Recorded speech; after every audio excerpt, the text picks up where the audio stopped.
ஆண்டவராய் இயேசு கிறிஸ்துவின் நாமத்துக்கு மேன்மை உண்டாவதாக. லூக்கா எழுதின சுவிசேஷம் 9வது அதிகாரம் வசனம் 25 இப்படியாய் சொல்லப்படுகிறது. மனுஷன் உலகம் முழுவதையும் ஆதாயப்படுத்திக் கொண்டாலும் தன்னைத்தான் கெடுத்து நஷ்டப்படுத்துவதனால் அவனுக்கு லாபம் என்ன என்பதாய்.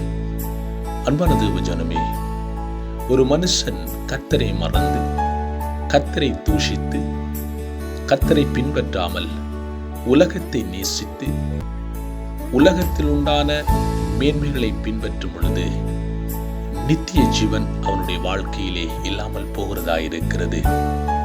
அன்பான தேவ ஜனமே, இந்த உலகத்தில் உண்டான சகலதும் மாயையாயிருக்கிறது.